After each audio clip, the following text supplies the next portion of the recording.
He saw the king's restlessness, the glances toward Jane Seymour, soft-spoken, docile, fertile, and so he acted, not in rage, not in haste, but with cold precision.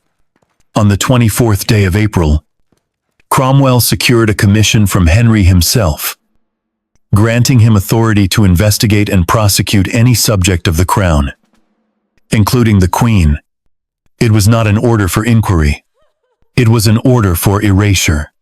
When Anne was arrested, it happened not with ceremony, but with terrifying efficiency. The version taught in tidy schoolbooks says Anne was executed for adultery and treason. Yet the truth stitched beneath the blood, and silence exposes something far more disturbing. This was never a trial, but an execution planned with precision, carried out by absolute power, and accepted by an entire court, too terrified to resist. From the moment her handkerchief fell during a jousting match, to the moment a French blade severed her neck, every step was scripted, and no one, not even Anne herself, could escape the role they forced upon her. It began on the 2nd day of May in the year 1536, when Anne sat in the royal box at Greenwich Palace, watching a traditional joust. In an elegant, a harmless gesture, she dropped her handkerchief for a knight below, a courtly symbol of favor. But King Henry, a man whose pride outweighed his crown, I saw not courtesy, but betrayal. Without a word, he rose and left the stands. Within 24 hours, Anne was arrested and charged with adultery, incest, and high treason. 3 death sentences locked inside one final, echoing slam of the Tower gates. The horrifying truth was that the charges had been prepared even before anyone spoke against her. On the 24th day of April, merely 8 days before her arrest, Henry had signed a document granting Thomas Cromwell total authority to bring this matter to an end. Not investigate, not seek evidence, end it.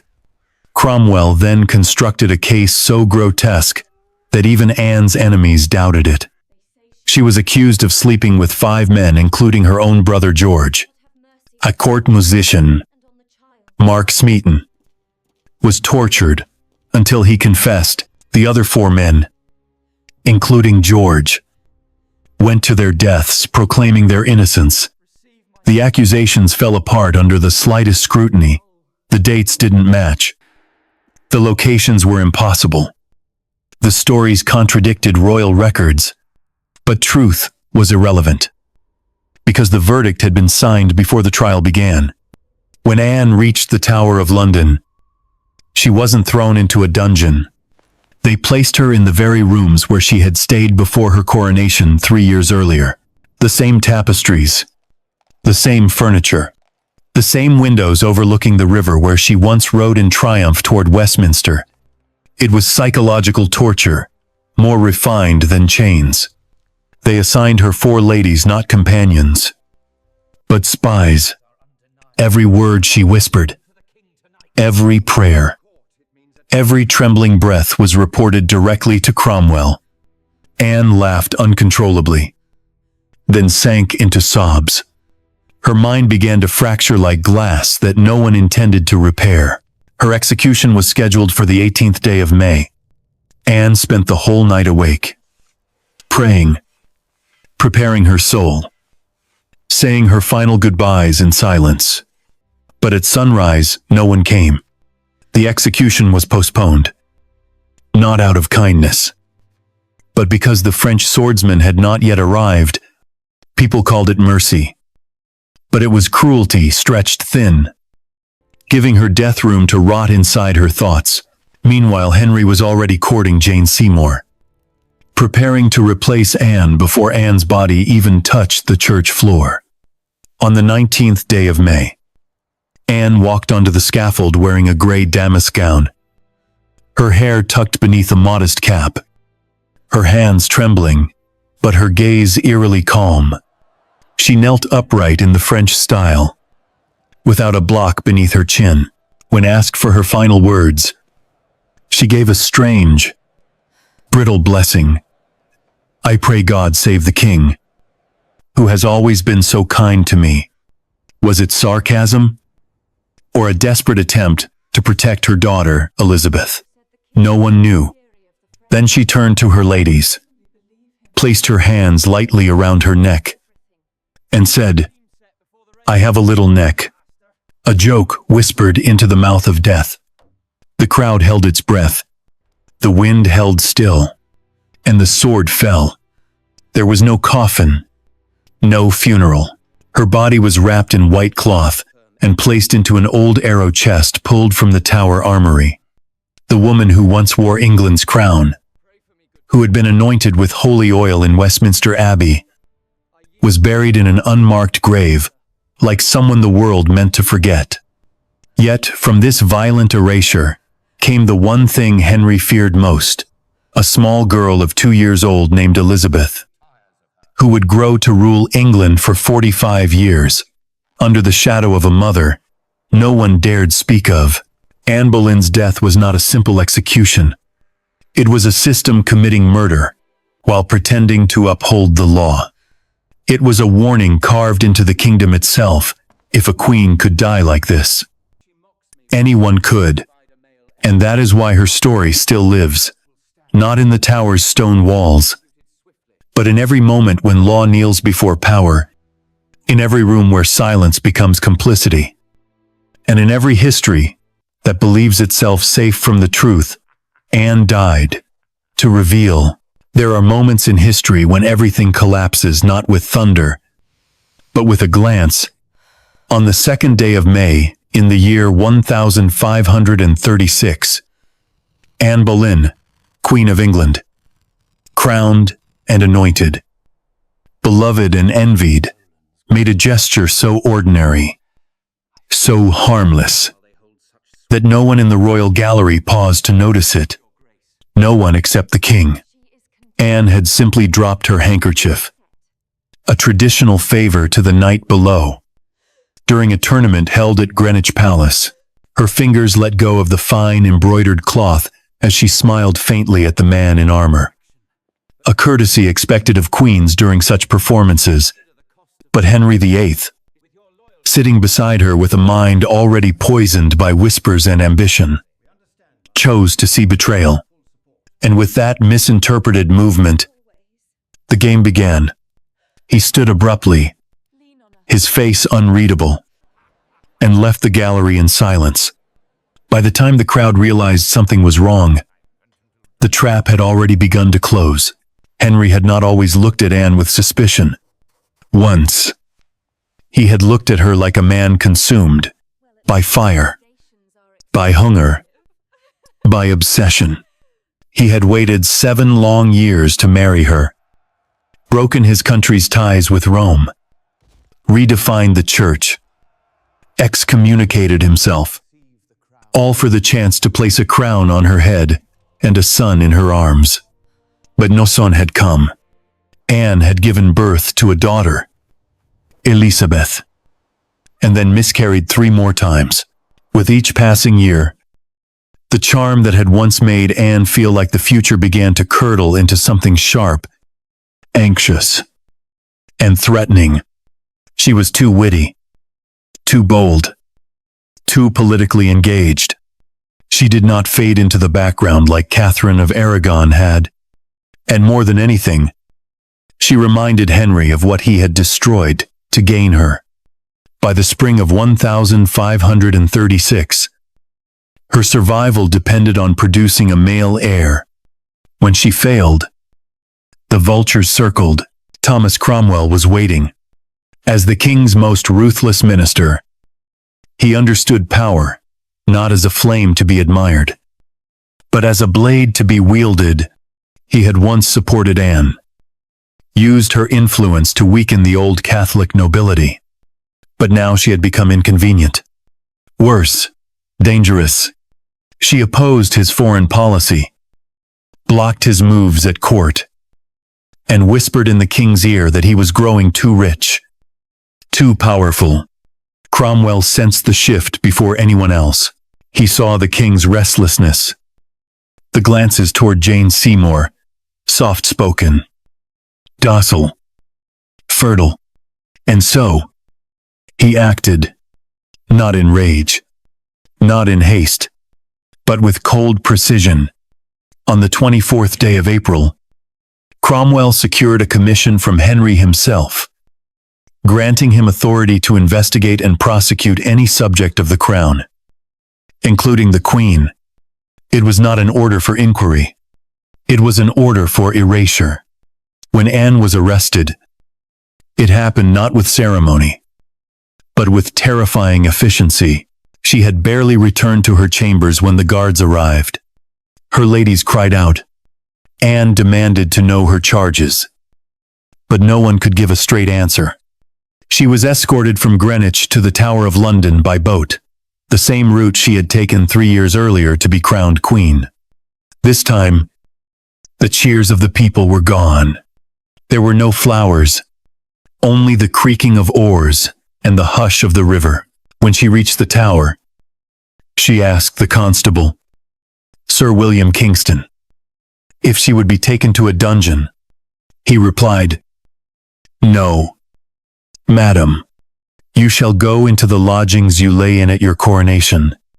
Anne laughed, not from joy, but from something fractured and delirious within her. She laughed as one laughs in a nightmare, when waking up seems impossible. The days that followed were a descent not just into fear, but into carefully constructed psychological disintegration. She was not beaten. She was not isolated. No, what awaited her was far more elegant, far more cruel. Her apartments were untouched, same tapestries, same mirrors, same scent of rosewater in the air. And into this gilded cage came 4 women, assigned to serve her, but handpicked to spy. Lady Kingston, the constable's wife, was among them. Every word Anne spoke was recorded. Every dream, every prayer, she would speak aloud at night, begging God for clarity, pacing from wall to wall, her hands twisting, her voice wavering between defiance and pleading.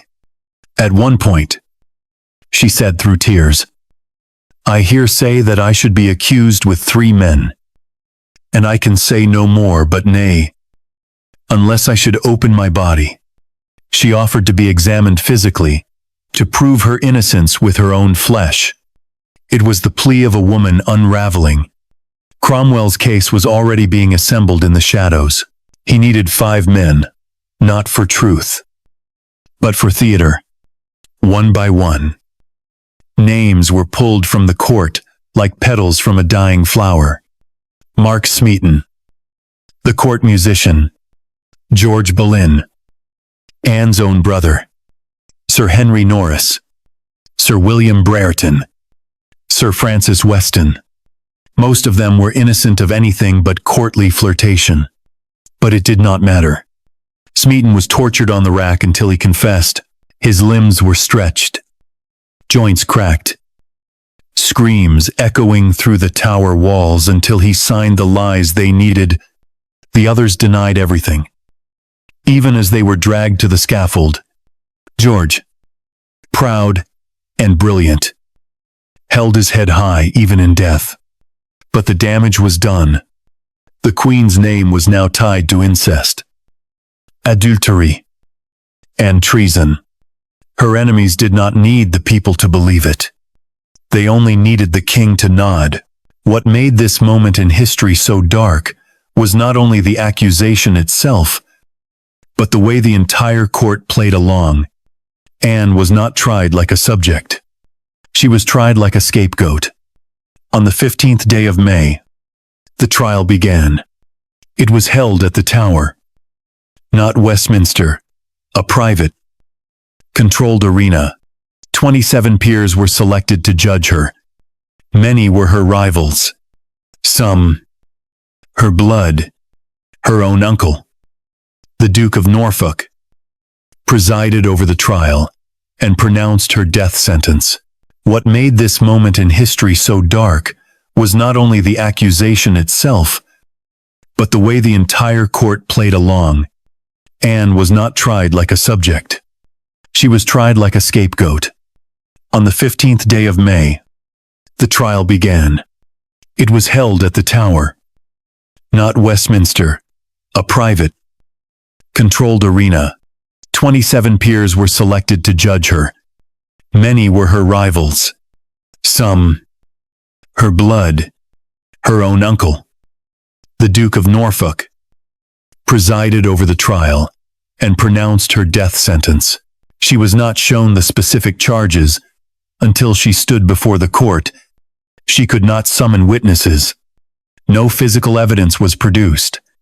Only depositions, some written under torture, others fabricated entirely. And still, Anne defended herself with composure that startled even her enemies. She denied every accusation. She addressed the court with clarity and sorrow. Not rage, but it did not matter.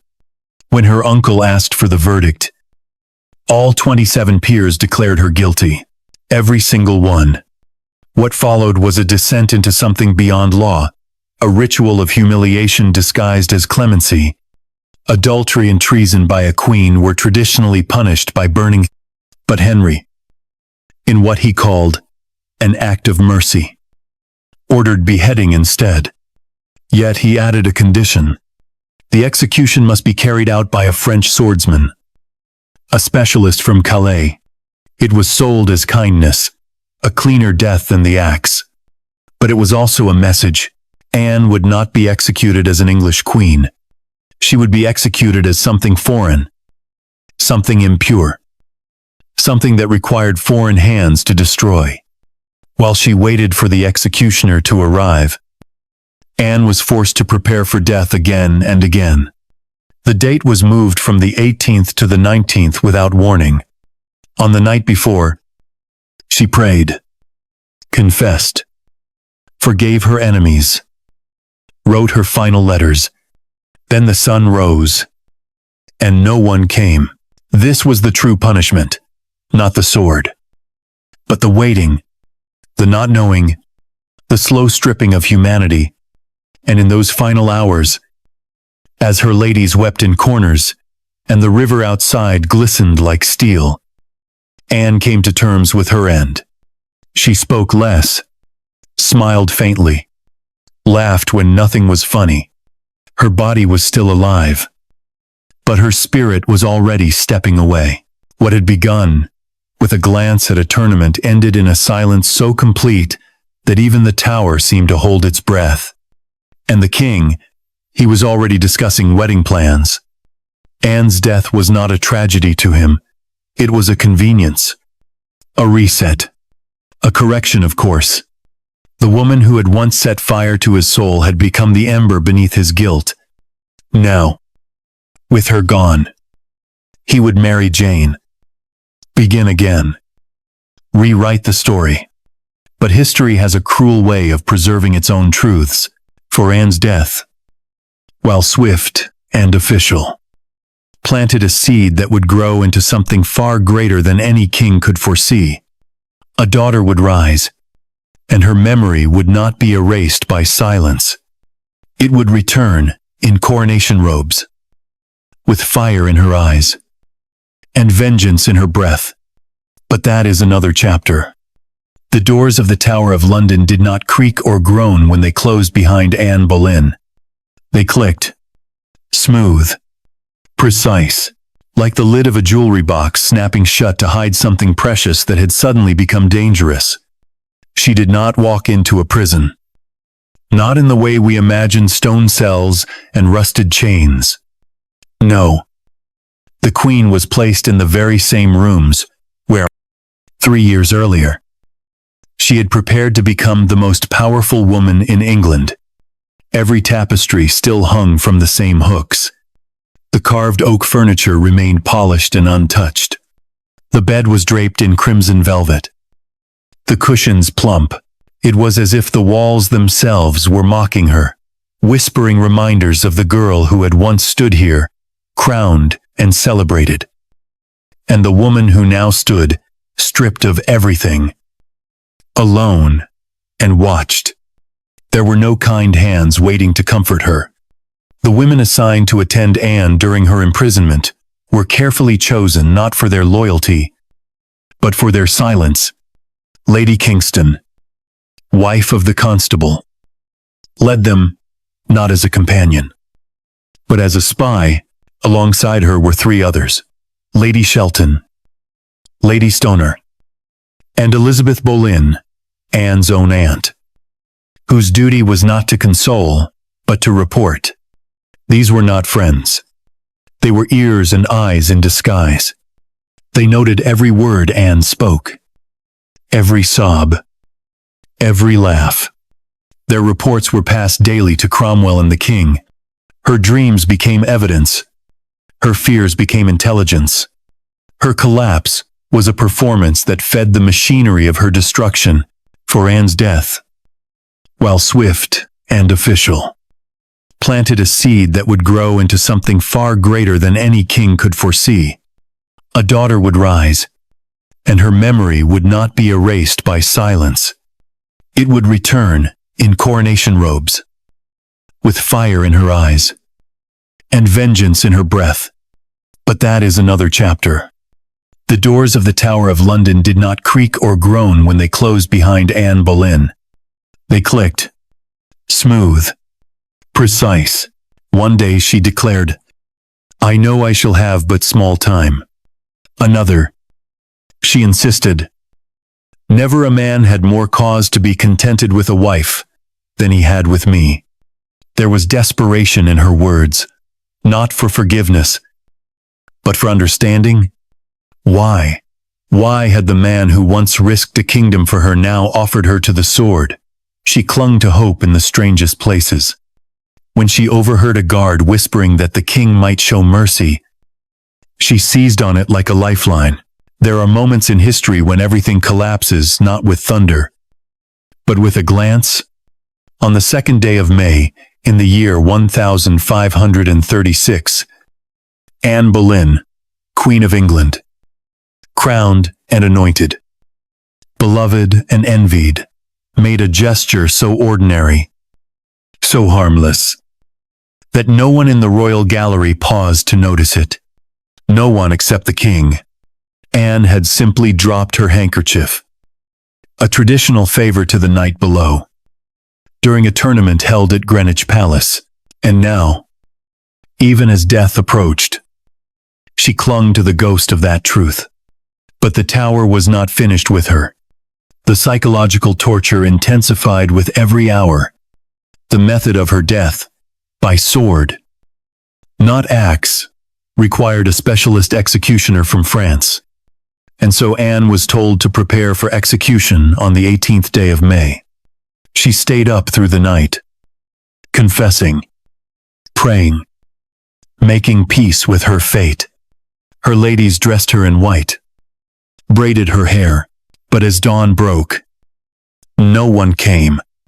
The execution had been postponed. No explanation was given. Anne collapsed into sobs so deep that Kingston feared for her sanity. She begged to know why. She was told only that the swordsman had not yet arrived. So she waited and waited. The following day, the 19th, was different. The air had changed. The silence in the halls was thicker.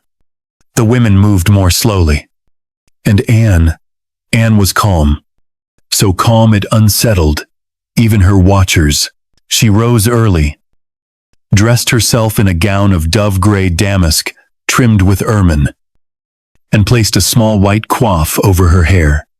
She smiled gently at her ladies, thanked them, forgave them. "I am ready," she said simply. She spoke no words of revenge. She asked for no pity, only for prayers. The walk to the scaffold was short, just a few steps across Tower Green, but it was lined with men who could not meet her gaze. Women who wept quietly, and guards who shifted nervously. She climbed the steps alone. The French executioner bowed. He had hidden his sword beneath a pile of straw, so she would not see it. Anne knelt upright, as was the French custom. No block, no blindfold.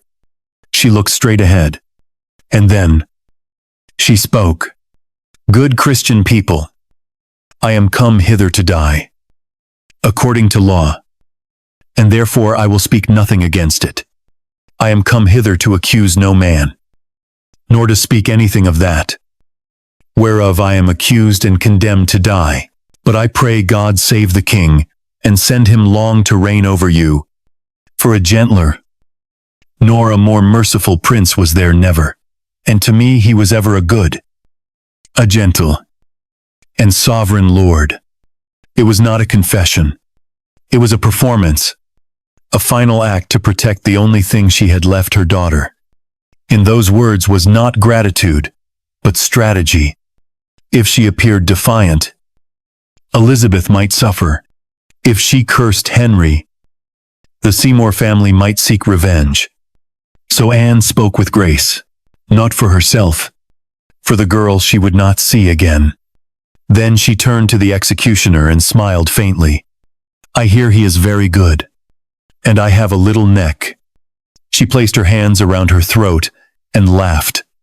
Seconds later, the assistant called for distraction. The executioner stepped forward silently, unsheathing the blade in one fluid motion.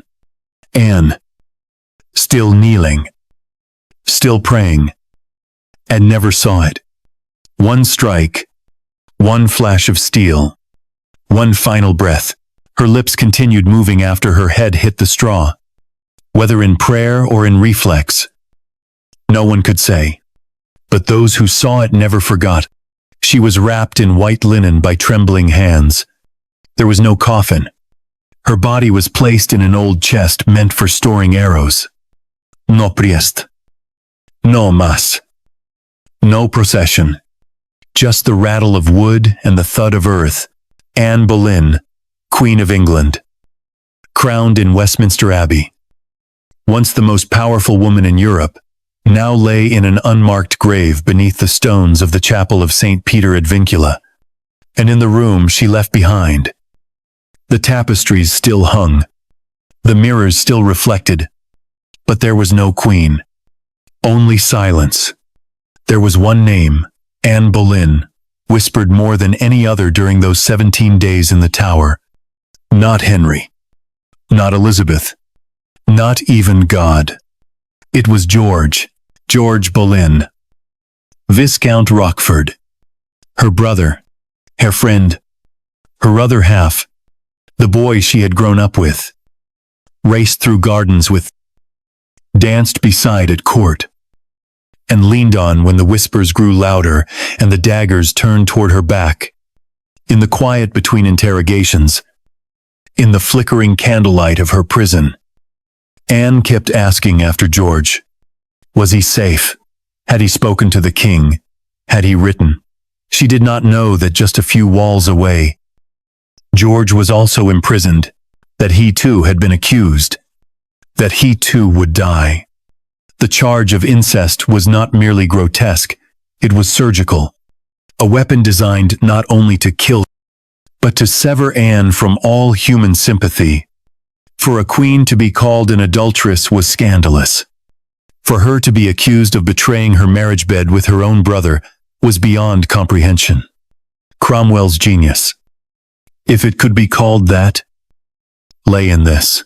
He knew that in order to destroy Anne, she had to become unrecognizable, and so, he twisted her closest relationship into the cruelest blade. George had always been brilliant, quick-witted, fluent in several languages, an exceptional poet, a master of court politics. He shared his sister's sharp tongue and sharp mind. Some found him arrogant, others found him dazzling. But to Anne, George was home, in a world that turned with dangerous speed, where enemies wore silk and smiles, George was her one unchanging star. When Henry began to drift from her, when Jane Seymour's pale face started appearing more often at court, it was George who stood by her, whispering strategies, reminding her of her power. He was one of the few who still treated her as queen when others began to look past her. That loyalty made him dangerous. According to the false confessions obtained through torture, Anne and George had committed incest on the 2nd of November in the year 1535, from the moment her handkerchief fell during a jousting match to the moment a French blade severed her neck. Every step was scripted, and no one, not even Anne herself, could escape the role they forced upon her. It began on the 2nd day of May, in the year 1536, when Anne sat in the royal box at Greenwich Palace watching a traditional joust. In an elegant, harmless gesture, she dropped her handkerchief for a knight below. A courtly symbol of favor. He was a corpse waiting for a date. Unlike Anne, George was not placed in familiar comfort. His rooms in the Tower were cold and sparse. He received no ladies to wait on him. Only silence. He spent his days writing verses on the margins of the Bible, praying in Latin, preparing himself for a death he did not earn. But when summoned for questioning, George did not beg. He did not plead. He did not scream like Smeaton had. He stood straight, answered every accusation with precision and fury, and looked his interrogators in the eye. One of them later said he had the devil's own composure. What stung most was that George was not only accused of incest, he was also accused of discussing the king's impotence, of mocking Henry behind closed doors, suggesting he could not satisfy the queen. This, more than incest, infuriated the king, not because it was true or false, but because it humiliated him. For a king who believed himself to be England, the idea that his manhood was in question was intolerable. It wasn't about Anne anymore. It was about ego, vengeance, control. During the trial on the 15th of May, George was forced to listen to testimony that defied reason. He stood beside his sister, both dressed in black. They were not allowed to speak freely. The charges were read out: adultery, incest, treason. George asked pointed questions. He poked holes in the timeline. The charges were read aloud, one by one, as if spoken by a playwright reading lines from a well-rehearsed play. Adultery with 5 men, incest with her brother, plotting the king's death. The crowd stirred uneasily, even among enemies. The language was shocking, but no one interrupted. The story was too complete, too neatly arranged. Each man she was said to have slept with had already been arrested. Some had already confessed, though only under torture. When he finished, he folded the note and looked directly at the Duke of Norfolk, his uncle, and said, "And thus does a man's honor die, not by the sword, but by the cowardice of silence." Norfolk looked away. The verdict was unanimous. Guilty. Anne was taken back to her rooms. George was not. His execution was scheduled for the 17th of May, 2 days before Anne's. They would not even grant her the bitter mercy of dying together. The morning of his death was unusually bright. Birds sang from the trees lining Tower Green. The sky was cruelly blue. George walked to the scaffold with calm steps. Dressed in a simple black cloak, he addressed the crowd without hesitation. He forgave the king. He forgave Cromwell. He forgave the jury. But he never admitted guilt. He simply said, "I die innocent prouve. God knows it. And I pray he will forgive England for what it has done." The axe came down swift. His head fell, and with it, the last person in the world who truly loved Anne without condition. She did not cry when they told her. She stared at the wall for a very long time. Then she whispered, "They have taken my brother. There is nothing left." That night, she did not sleep. Her ladies heard her singing softly under her breath. Old songs from childhood. Melodies only George would remember.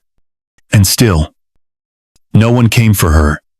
The day after George's execution passed in silence, Anne sat by the window, watching the Thames. She asked no questions. She gave no answers. She waited.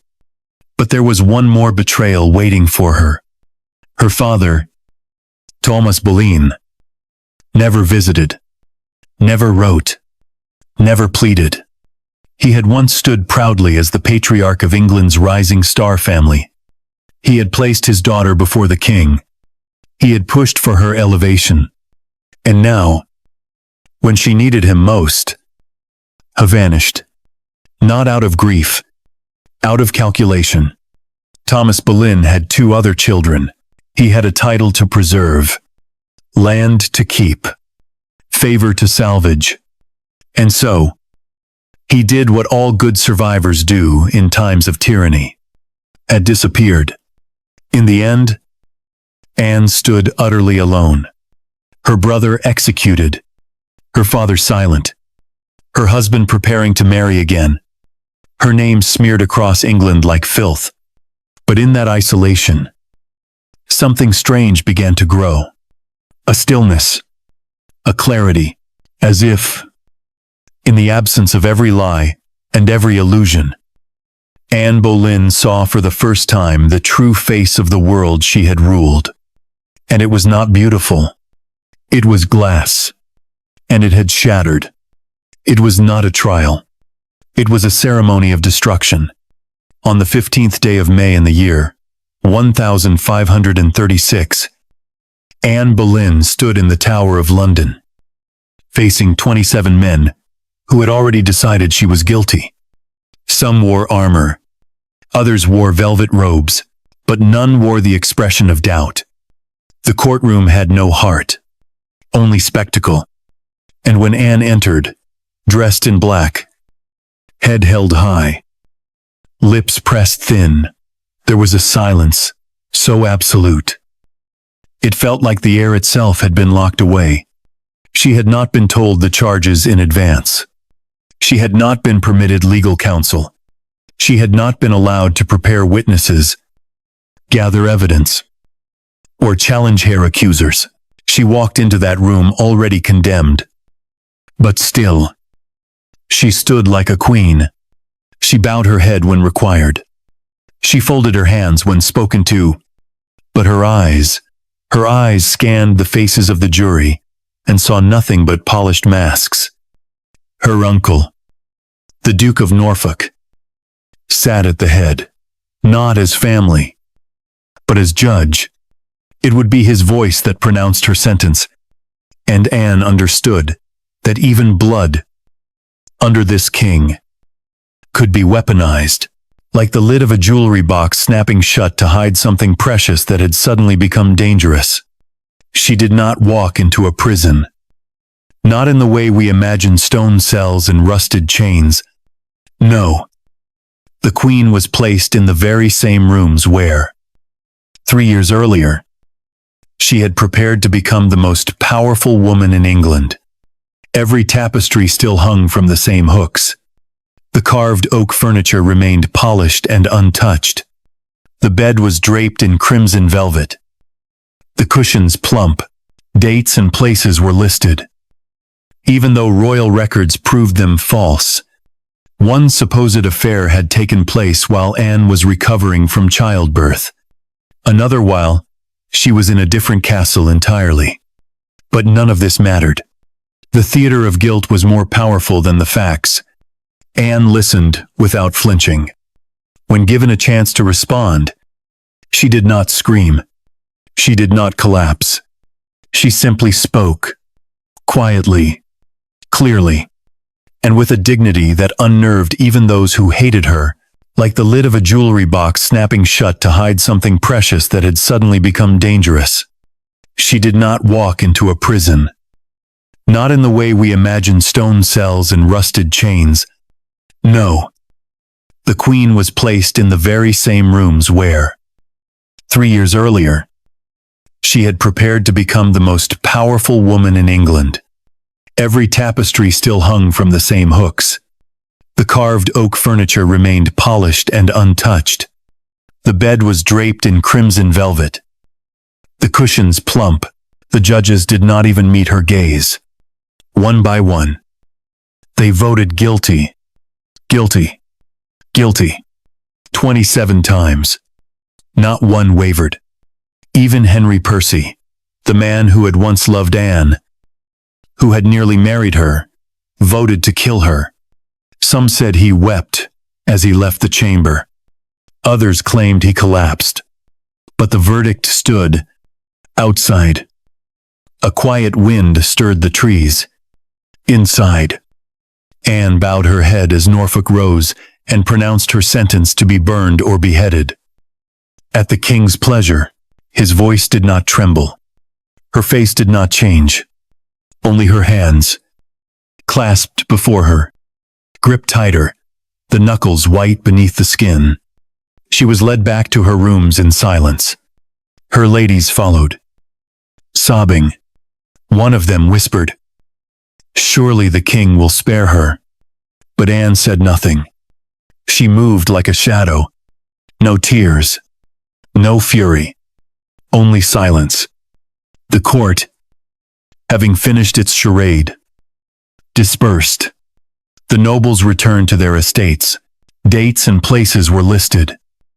Even though royal records proved them false, one supposed affair had taken place while Anne was recovering from childbirth. Another while, she was in a different castle entirely. But none of this mattered. The theater of guilt was more powerful than the facts. Anne listened without flinching. When given a chance to respond, she did not scream. She did not collapse. She simply spoke, quietly, clearly, and with a dignity that unnerved even those who hated her, when even hatred finds your trial unfair. Something has gone very wrong. But it was not about fairness. It was about finality. Henry had already moved on. Even before Anne's trial began, he had told Jane Seymour she would soon be queen. Preparations were underway. New gowns ordered. The royal apartments redecorated. Anne was already a ghost, still breathing, and no one was coming to save her. That night, Anne wrote a final letter to Henry. It was not a confession. It was not a plea. It was a strange, dignified mix of heartbreak and clarity. She reminded him of her faithfulness, her suffering, her love. She wrote, "Never prince had wife more loyal in all duty and in all true affection than you have ever found in Anne Boleyn." She did not curse him. She did not beg. She only asked that if she must die, it be done swiftly, and that her soul be entrusted to God. Some say the letter was never delivered. Others say Henry read it and tore it in half. Either way, it changed nothing. In the following days, Anne remained in the tower. Her meals were small, her prayers long. She refused a priest. She spoke only to her ladies. And yet, even then, fragments of the woman she had been still flickered. One day, she asked for her prayer book. Another, she asked to speak with her daughter, a request denied. At one point, he demanded to see the alleged love letters that had been mentioned in his indictment. None were produced. The court laughed nervously, but no one withdrew the claim. Laughter, George realized, was not disbelief. It was surrender. And then came the most cruel moment. George was handed a note, a confession, allegedly from Anne, detailing the king's failure in bed. The court did not expect him to read it, but he did. Aloud. Every word. Slowly. With clarity, she awoke each morning, half expecting death, only to be told it would be tomorrow. Then tomorrow again. Her body remained, but her mind was drifting. Sir William Kingston, the Tower's constable, wrote in a letter, "This morning she said she should go to her judgment and have the glory of the day. She is cheerful, and seemeth not to care a whit for death." But beneath that calm lay something deeper. A woman who had been hollowed out, who had made peace with the impossible. And once, just once, she looked out the window at the Tower courtyard. "I saw the scaffold being prepared, and whispered, 'Will it be with a sword or with a fire?' The answer came soon after. The king, in his final act of mercy, ordered the French method, beheading by sword, a clean cut, a four in hand. It was meant to be kinder, but it also meant delay. The swordsman had to travel from Calais, and so Anne waited, knowing each sunrise might be her last. The psychological toll was enormous. Each morning, she rose before the sun, eyes wide with dread and resignation, her fingers trembling, not with fear of pain, but with the unbearable weight of anticipation. And yet each morning passed, and no one came. The French swordsman, summoned from Calais by royal decree, had not yet arrived. Henry, in what the court whispered was mercy, had ordered a cleaner death than the axe, an elegant slice of foreign steel, wielded by a professional trained to kill with precision. But this so-called mercy became the cruelest stroke of all, because in order to give her a clean death, they had to make her wait. And in that waiting, something inside Anne began to erode, not suddenly, not in screams or madness, but quietly, like chalk dissolving beneath dripping water. Sir William Kingston, her silent jailer and chronicler, noted the changes in his reports. Her laughter became hollow, her speech more fragmented. She walked less, spoke in riddles.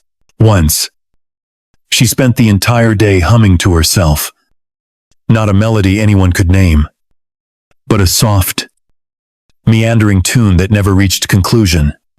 Another time, she sat by the window for hours, watching the scaffold being built in the green below, the timber laid like bones across the grass.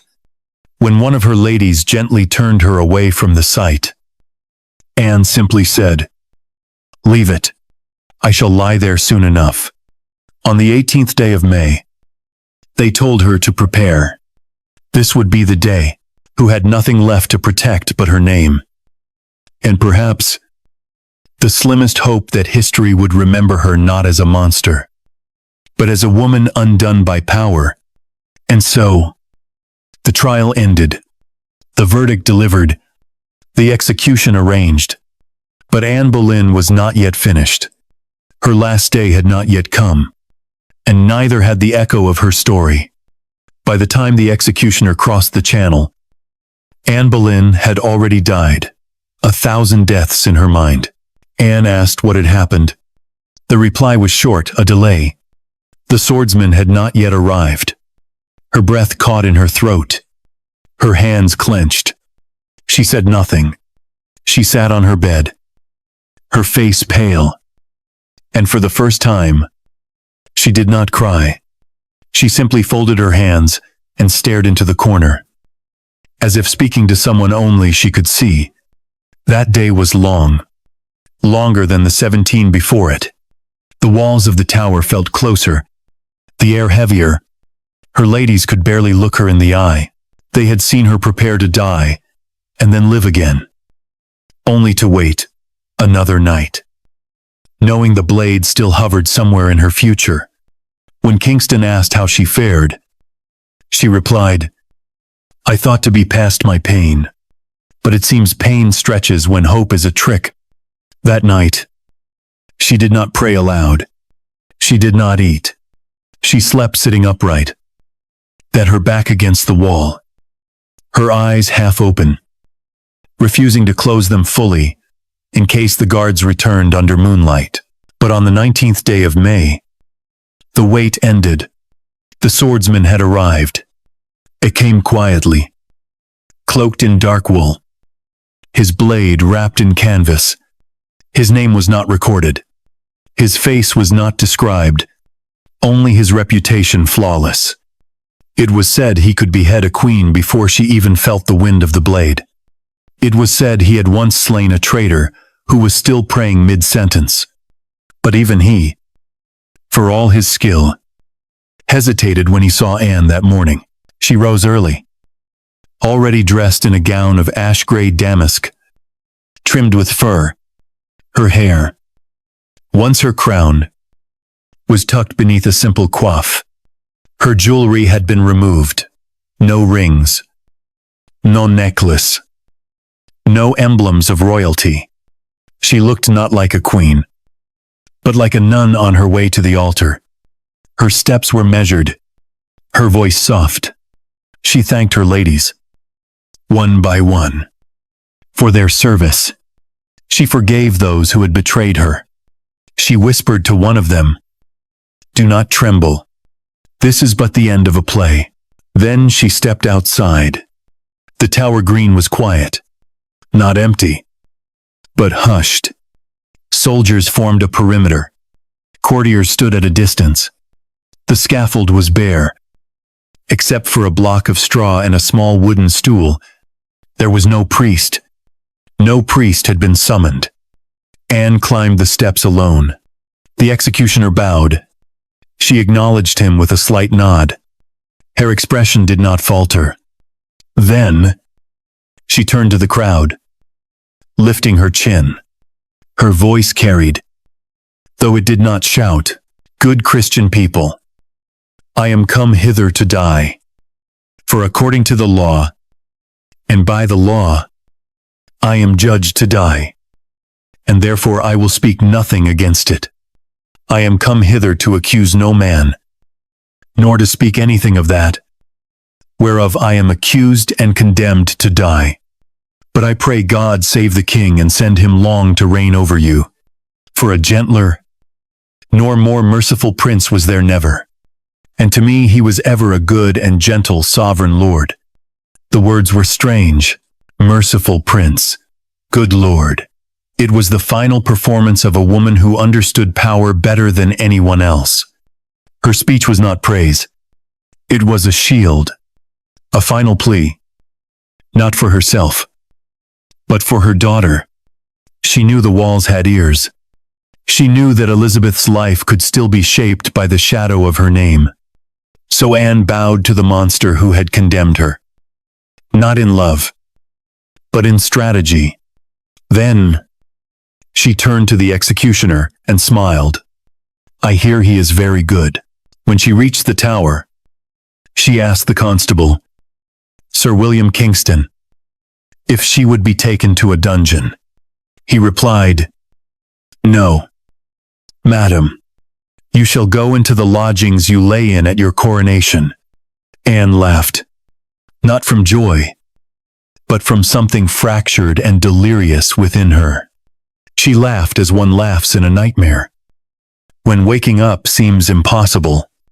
The days that followed were a descent not just into fear, but into carefully constructed psychological disintegration. She was not beaten. Others claimed it was simply the twitch of muscles, but those who saw it never forgot. Her body, still warm, was wrapped in white linen by her ladies. There was no coffin. The tower had not prepared one. Instead, they found an old arrow chest in the storeroom, a long wooden box, splintered and dusty, and placed her remains inside. Her head beside her body, her blood soaking the bottom. She was buried hastily in the chapel of St. Peter ad Vincula, beneath a stone with no name. The queen who had worn a crown of gold now wore a veil of silence. But the sword, oh, the sword remained. Not in the tower, but in the story, in the bloodline, in the shadow cast across every woman who walked near the throne. For the king's mercy had not been swift, it had been methodical, and it had left a scar that England would carry for centuries. There are deaths that silence, and then there are deaths that echo. On the morning of the 19th of May, in the year 1536, Anne Boleyn died without flinching. But something inside the tower did not. Something stayed behind, not in the body, not even in the blood that soaked through the straw, but in the air, in the stone, in the memory of every man and woman who watched and did nothing. They say it was quick, but the silence after was longer than any prayer. The queen was gone, but her story was not. The crowd dispersed slowly. Some bowed their heads. Some turned away.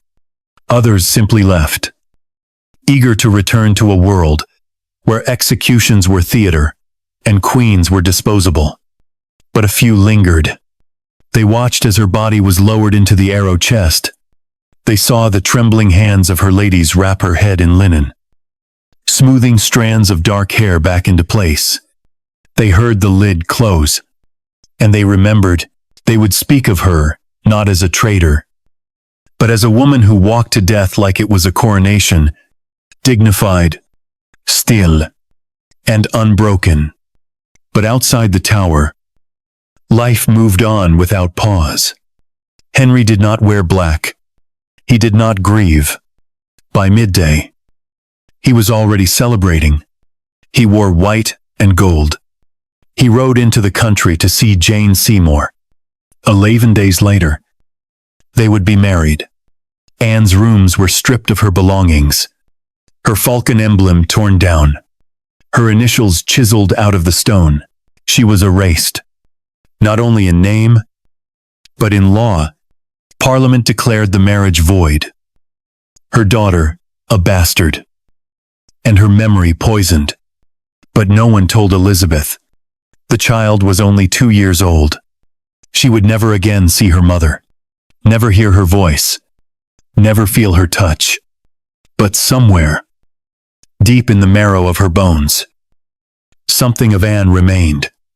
And when Elizabeth grew, she did not forget what had happened, even though no one dared to speak it aloud.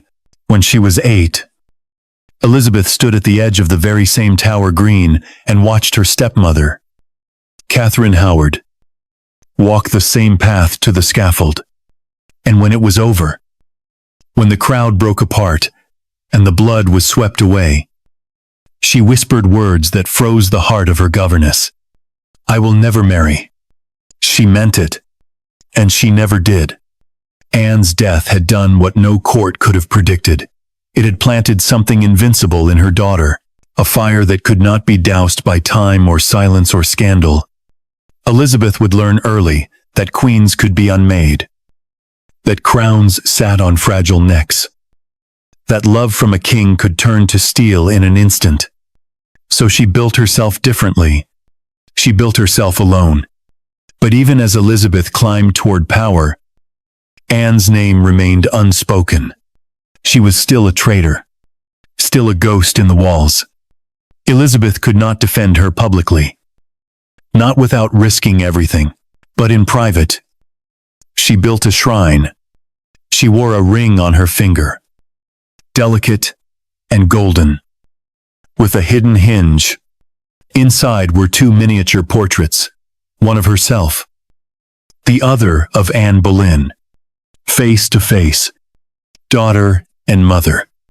When Elizabeth died, and the ring was removed, Courtier gasped. It had been there the whole time, and no one knew. She also kept Anne's Book of Hours, its corners worn by time. Her mother's handwriting faded but still there. She displayed Anne's falcon crest in her private chambers. She commissioned paintings that hinted not declared, but suggested a different memory. One that showed Anne not as traitor, but as martyr. But it was not only memory that Anne left behind. It was caution. Elizabeth learned from the ghost of her mother's fall how dangerous the court could be. She knew better than to trust declarations of love, better than to believe in the permanence of affection. While her father had killed wives and her sister had burned heretics, Elizabeth hesitated before every death warrant she signed, especially that of Mary, Queen of Scots. She stalled. She questioned. She signed, then blamed her counsel. Some historians call it indecision, but perhaps it was something else. Perhaps it was a woman who still heard the wind over the scaffold, who remembered the price of power when love turns to threat. Anne's death had not only destroyed a queen, it had transformed justice into performance. After that day, everyone understood. The law was not a shield. It was a sword, one that could be raised or lowered based not on truth, but on favor. Cromwell's machine worked too well. 6 years later, it would be used again. Catherine Howard, Anne's cousin, walked the same path. The same accusations, the same tower, the same blade. By then, no one even pretended to be surprised. But Anne was the first, the example, the prototype for how to erase a woman with too much fire in her eyes. And yet, she was never truly erased. When Elizabeth took the throne, she reigned for 45 years longer than any Tudor monarch. She defeated the Spanish Armada. She turned England into a global power. She became the Virgin Queen. Untouchable. Solitary. Formidable. But beneath the surface of every victory was the shadow of a mother's death. Anne had been accused, humiliated, butchered, but her blood now sat on the throne. She had become immortal, not through sainthood, but through vengeance made royal. In that way, Henry's plan had failed. He thought killing Anne would silence the scandal, end the threat, clear the path for a better wife and a stronger son. But instead, he created the very thing he feared most, a daughter who would never forget, never bow, and never share her throne. A daughter forged in blood, raised in fear, crowned in defiance. A daughter who would rule longer than him, outlive all his wives, and be remembered centuries after his name curdled in textbooks. Anne Boleyn died in silence, but her legacy did not. In the mirror of power, reflections are often warped. But for Elizabeth Tudor, the image that stared back at her was always her mother's. Not in features, though they shared the sharp cheekbones and the piercing eyes, but in memory, in silence, in blood.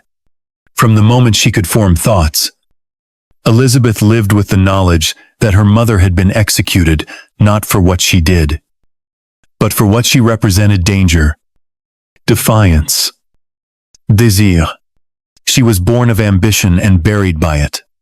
And no matter how far Elizabeth rose, no matter how many crowns were set upon her head, she could not forget that she had entered the world as the daughter of a dead traitor. They never said Anne's name in public. Not in court. Not in parliament. Not in sermons. Her portrait was removed from the palace walls. Her name was scrubbed from records. Her titles revoked. Her marriage declared null. To speak of Anne Boleyn was to flirt with treason. And yet, Elizabeth carried her like a secret blade, hidden, silent, razor sharp. She wore her mother's legacy, not on her sleeve, but beneath her skin. It shaped her smile. It guarded her steps. It haunted her sleep. She learned young that affection could be fatal, that love could be used as bait. She had watched Jane Seymour replace Anne within days, had seen Catherine Howard meet the same fate on the same stone, had heard the screams swallowed by the tower walls. She knew what happened to women who let their hearts wander too close to kings. So she built herself in the opposite direction. She made herself untouchable. No husband, No heir. No master. The court called her cold. The foreign princes called her ungrateful. But she knew better. Marriage was a crown of thorns disguised as gold. And she had seen what lay beneath it: blood, betrayal, silence. Anne had taught her that, not through words, but through the shape of her absence. Elizabeth did not mourn loudly. She did not weep at memorials or wear black in Anne's honor. But her defiance was its own eulogy. She ruled in her mother's shadow, not bowed beneath it, but standing within it like a cathedral of vengeance.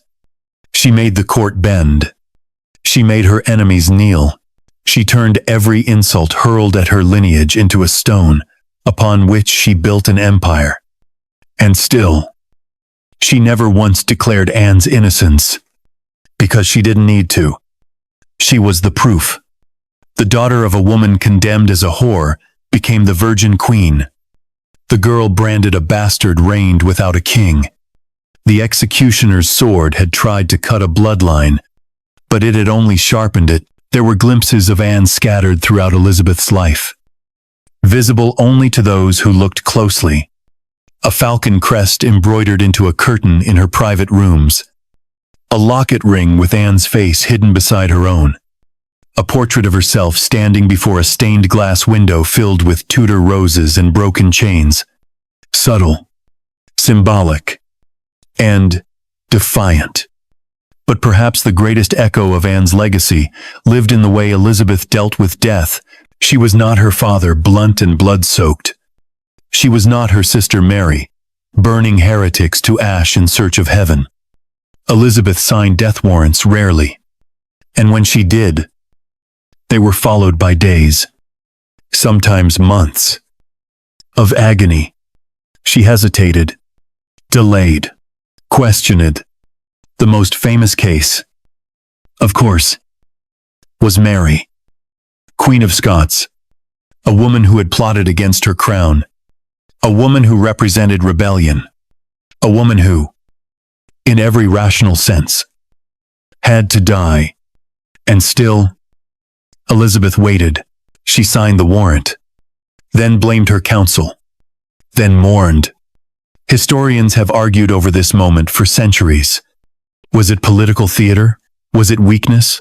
Or was it the ghost of Anne Boleyn whispering, "You know what it feels like to die because men in power said you must"? There are no answers, only shadows. In the final years of her life, Elizabeth was often seen alone at night, walking the long corridors of her palaces in silence, dressed in white, her skin pale beneath layers of powder, her eyes distant. Some said she spoke to herself. Others claimed she saw visions. But one servant once reported seeing the queen seated before her mirror, fingers gently tracing the edge of the locket ring, lips moving without sound. Was she praying or remembering or both? When Elizabeth died in the year 1603, they found that ring still on her finger. The tiny portraits inside had faded with age, but they were still visible, her skin pale beneath layers of powder, her eyes distant. Some said she spoke to herself. Others claimed she saw visions. But one servant once reported seeing the queen seated before her mirror, fingers gently tracing the edge of the locket ring, lips moving without sound. Was she praying, or remembering, or both? When Elizabeth died in the year 1603, they found that ring still on her finger. The tiny portraits inside had faded with age, but they were still visible. But because she had given England its greatest monarch, and because she had suffered so that monarch might never have to, Anne's ghost did not haunt the tower. It haunted the throne, and the woman who sat on it wore that ghost-like armor. The execution was over, the body buried, the axe, or rather, the sword returned to its sheath. But England did not walk away clean. It carried the stain of Anne Boleyn's death like a fever that wouldn't break, not because she was the first woman to die under a crown, but because she was the first queen to be dismantled in full view of her nation. Her blood spilled not in war, but in silence, beneath a sky that refused to thunder. And for all that Henry VIII tried to erase her from paintings, from titles, from the storybooks his children would read, she remained. Not in the words they printed, but in the air they refused to speak. Her name became a bruise on the mouth of English history. You had to press hard to find it. But once you did, the pain was unmistakable. The true horror of Anne Boleyn's death was not just that she was innocent. It was that everyone knew. Even her enemies whispered their doubts. Even the ambassadors sent letters home full of questions. Even the man who had once called her the concubine admitted that her trial reeked of performance. But the engine of power had been started. And once it began to turn, it could not be stopped. Cromwell built a case from paper and fear. The king signed it with silence. The court applauded because no one wanted to be the one to die next. And so, a queen was executed with the same precision used to balance the books or repair a bridge. It set a precedent. The people understood. The law could be twisted. The truth could be tortured. The king could lie and smile and call it justice. Two faces. Two stories. One crown. Her funeral was a spectacle. Bells rang across the kingdom. Crowds wept. Nobles bowed. But no one mentioned Anne. Even then, after 45 years of glory, the stain of her mother's name remained. Yet in that silence, something remarkable had happened. Anne Boleyn had become sacred, not because she was perfect, not because she was wronged. The system worked so well, they never bothered to change it. But the damage wasn't just domestic. Abroad, Europe recoiled. France, Spain, the Vatican each sent their disgust in diplomatic ink. A French secretary, Lancelot de Carles, wrote a poem of 1,318 lines condemning Anne's execution, composed within 2 weeks of her death. Henry, embarrassed by the international backlash, ordered his ambassadors to suppress it. But it was too late. The story had already spread. Not just that a queen had died, but that she had been destroyed deliberately, artfully, bureaucratically. There was no chaos, no passion, just signatures, just policy, just blood made official.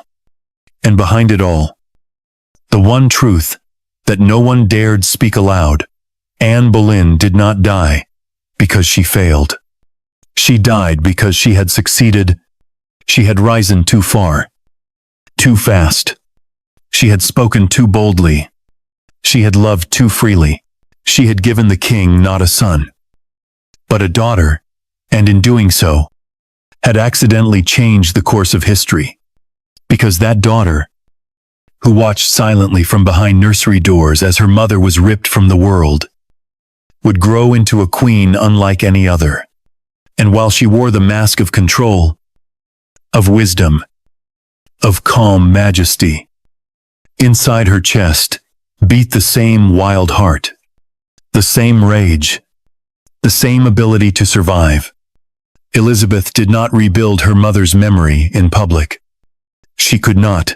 The law still marked Anne as a traitor. To question that was to question the monarchy itself. But in private, Elizabeth made choices that spoke louder than words. She chose never to marry, not because she hated love, but because she knew what love had done to her mother. She surrounded herself with advisors, but trusted no one fully. She wielded power like a knife disguised as a fan. She smiled, but she watched, always. And though she reigned in grandeur, she died alone. No heir, no child, no funeral procession led by family.